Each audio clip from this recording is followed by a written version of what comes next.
प्रिय छात्रों, आज की कक्षा में आपका स्वागत। आज हम सामाजिक विचारक तृतीय वर्ष के प्रथम प्रश्न पत्र के विचारक मैक्स वेबर के सामाजिक क्रिया के बारे में विचार करेंगे। सामाजिक क्रिया की अवधारणा तथा उसके प्रकार पर प्रकाश डालेंगे।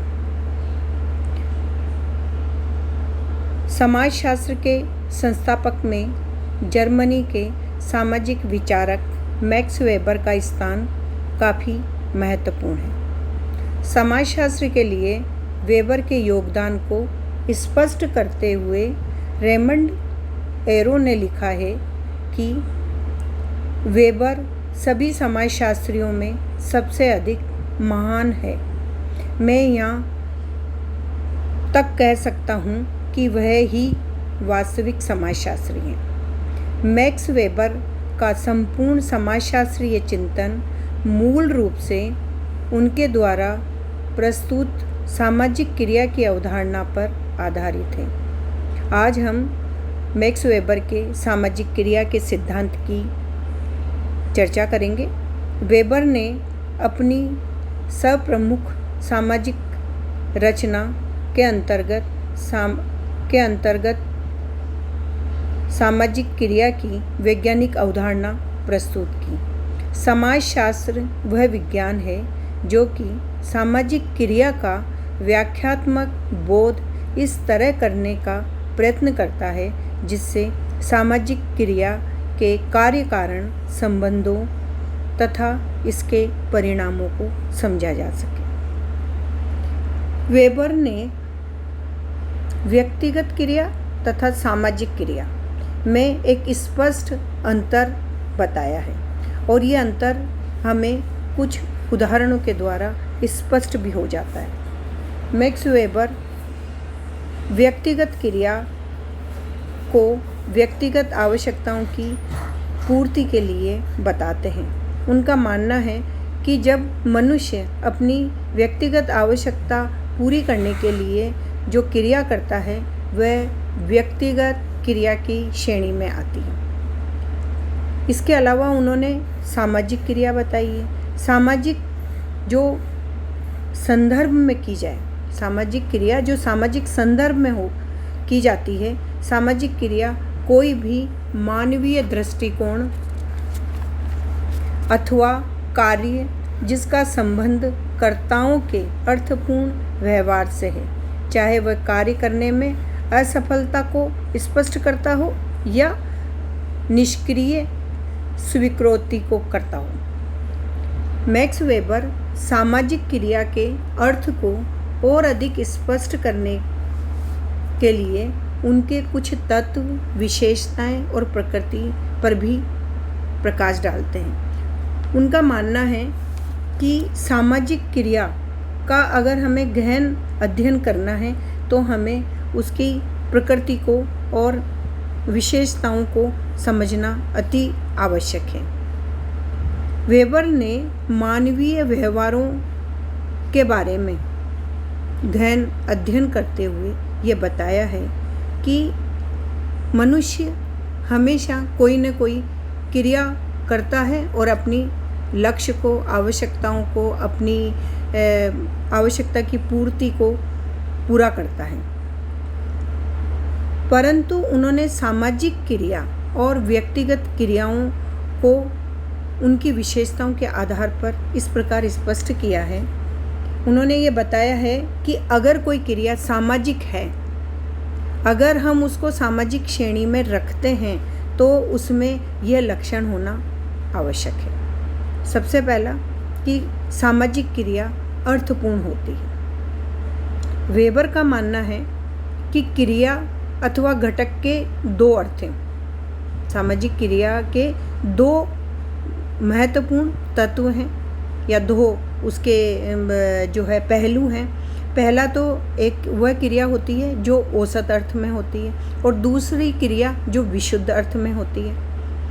वेबर दूसरे क्रिया को जो विशुद्ध रूप में होती है उसे ही सामाजिक क्रिया मानते हैं। उनका मानना है कि जब क्रिया का विशुद्ध अर्थ अगर हमें समझना है, जिसमें कर्ता या कार्य करने वाला एक विशेष परिस्थितियों को पूरी तरह समझकर तर्कपूर्ण ढंग से दूसरे लोगों द्वारा किए जाने वाले जो व्यवहार का एक विशेष अर्थ निकाल कर कोई क्रिया करता है, तो वह विशुद्ध क्रिया कहलाती है। औसत क्रिया तो सामान्यतः एक व्यक्ति करता है, उसको देखकर दूसरा करता है और अन्य करते हैं, और उसमें वह अपना कोई तर्क और विवेक नहीं लगाता। वेबर के शब्दों में अगर हम कहें तो यह कहा जा सकता है कि किसी कर्ता द्वारा अपनी कुछ विशेष क्रियाओं की व्याख्या के लिए तार्किक आधार पर जो कारण स्थापित किए जाते हैं, वही क्रिया वास्तविक अर्थ को स्पष्ट करती है। इस प्रकार वेबर ने तर्कपूर्ण ढंग से क्रिया को समझाने का प्रयास किया है, और उनका मानना है कि क्रिया करने वाले व्यक्ति अर्थात कर्ता के लिए एक विशेष अर्थ हो तथा उसके परिणाम हो के प्रति कर्ता पूरी तरह जागरूक भी होना चाहिए। ये इसकी प्रथम विशेषता है सामाजिक क्रिया की, जो वेबर स्पष्ट करते हैं। दूसरा है कि सामाजिक क्रिया एक बाह्य क्रिया है, यानी कि हम प्रत्येक बाह्य क्रिया को सामाजिक क्रिया नहीं कह सकते। वेबर का मानना है कि सामाजिक क्रिया का संबंध आंतरिक मनोवृत्तियों से न होकर व्यक्ति की बाह्य क्रियाओं से। इसका तात्पर्य यह है कि केवल अर्थपूर्ण बाह्य क्रिया को ही सामाजिक क्रिया माना जाता है। इसके बारे में उन्होंने बताया है कि हमारी जो क्रियाएं हैं, जो बाह्य क्रियाएं हैं, वह विभिन्न रीतियों, प्रथाओं, तार्किक प्रेरणाओं, परंपराओं, कानूनों, लोकाचारों आदि से प्रभावित होकर क्रियाएं जो की जाती है, वह सभी क्रियाएं सामाजिक क्रिया के अंतर्गत आती है, और यही इसके महत्वपूर्ण उदाहरण माने जा सकते हैं। तीसरी विशेषता जो मैक्स वेबर मानते हैं, उनके अनुसार कि सामाजिक क्रिया कर्ता के अतीत, वर्तमान या भविष्य के व्यवहारों से प्रभावित हो सकती है। वेबर का मानना है कि सामाजिक क्रिया का संबंध केवल वर्तमान परिस्थितियों या प्रेरणा से नहीं होता, बल्कि यह अतीत या भविष्य की दशाओं से भी प्रभावित हो सकती है। और उनसे प्रभावित होकर अगर हम कोई कार्य करते हैं, उनसे प्रभावित होकर अगर हम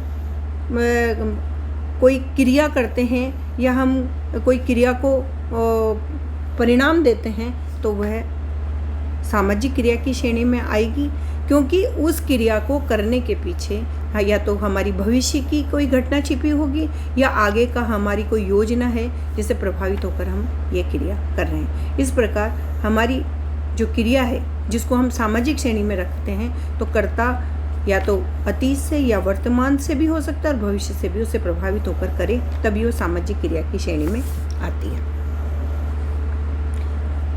इसके अलावा जो अन्य विशेषता बताई है, उसमें वेबर का ये मानना है कि व्यक्ति का प्रत्येक संपर्क सामाजिक क्रिया का आधार नहीं होता। यानी हम जो भी क्रिया करते हैं वह दूसरे व्यक्तियों से प्रभावित होकर करते हैं, और जो संपर्क हमने उनसे स्थापित किया है या अंतःक्रिया करते हैं, और वह अंतःक्रिया के पीछे हमारा कोई उद्देश्य नहीं होता, अचानक हो जाता है। उदाहरण के लिए अगर हम सड़क पर चल रहे हैं और अचानक हमारा व्हीकल दूसरे से टकरा जाए, और ये जो क्रिया अगर लड़ाई के रूप में या झगड़े के रूप में परिवर्तित हो जाए, तो ये क्रिया सामाजिक नहीं है, क्योंकि ये सोच समझकर अर्थपूर्ण तरीके से नहीं की गई है। तो कोई भी जो हमारा संपर्क है, अगर वो बिना किसी लक्ष्य के अचानक हो जाए और जिसके पीछे हमारा कोई उद्देश्य नहीं हो, तो उसे भी हम सामाजिक क्रिया की श्रेणी में नहीं रख सकते। इसके अलावा पांचवा इन्होंने ये बताया है कि सामाजिक क्रिया न तो अनेक व्यक्तियों द्वारा की जाने वाली समान क्रिया है, और न ही वह क्रिया जो केवल दूसरे व्यक्तियों द्वारा प्रभावित है। यानी कि अगर हम दूसरे व्यक्तियों से प्रभावित होकर वो क्रिया कर रहे हैं और वह व्यक्ति ने क्रिया करी, इससे हमने क्रिया करी, तो उस क्रिया को इन्होंने सामाजिक श्रेणी में तब माना है जब हम जो क्रिया कर रहे हैं उससे दूसरा व्यक्ति भी प्रभावित हो। अगर हम जो क्रिया किसी उदाहरण के लिए अगर हम किसी मूर्ति के सामने बैठकर पूजा करते हैं तो हम तो उस मूर्ति से प्रभावित होकर पूजा कर रहे हैं, परंतु हमसे मूर्ति प्रभावित नहीं हो रही। तो मैक्स वेबर का ये मानना है कि क्रिया में कर्ता और प्रतिकर्ता, कर्ता और उत्तरदाता, या दोनों आमने सामने रहकर या आमने सामने ना भी हो तो भी एक दूसरे को प्रभावित करें। बिना प्रभावित करें अगर कोई क्रिया करी जाती है तो उस क्रिया को भी सामाजिक क्रिया की श्रेणी में नहीं रखा जा सकता। इन सभी उपर्युक्त विशेषताओं के आधार पर हम ये कह सकते हैं कि सामाजिक क्रिया का संबंध केवल शारीरिक रूप से कोई व्यवहार करने मात्र से नहीं है। सामाजिक क्रिया का संबंध केवल उन्हीं क्रियाओं या व्यवहारों से होता है जो अर्थपूर्ण होती है तथा दूसरे लोगों के व्यवहारों से प्रभावित होने के साथ साथ ही स्वयं भी कुछ लोगों को प्रभावित करती है। इस प्रकार वेबर ने स्पष्ट किया है कि यदि हमारा कोई विचार अथवा दृष्टिकोण अन्य लोगों के व्यवहारों को प्रभावित करने लगे तो ऐसे दृष्टिकोण या विचार को ही सामाजिक क्रिया कहा जा सकता है। इस प्रकार इन्होंने सामाजिक क्रिया को अर्थपूर्ण ढंग से व्यक्तियों के व्यवहारों के द्वारा स्पष्ट किया है और यह बताने का प्रयास किया है कि हम क्रिया एवं सामाजिक क्रिया दोनों और को स्पष्ट करने के लिए हमें उसे अर्थपूर्ण और तर्कपूर्ण आधार पर उसकी व्याख्या करनी होगी। और इस प्रकार इन्होंने व्यक्तिगत क्रिया, सामाजिक क्रिया में अंतर स्थापित किया है और सामाजिक क्रिया किस प्रकार से समाज के लिए जो है एक विषय वस्तु के रूप में स्थापित की है। इन्होंने सामाजिक क्रिया का वेबर ने वैज्ञानिक दृष्टिकोण से अध्ययन किया है। यह इनकी समाजशास्त्र की क्षेत्र में महत्वपूर्ण देन है और इसी के लिए समाजशास्त्र इनका हमेशा ऋणी रहेगा। धन्यवाद बच्चों।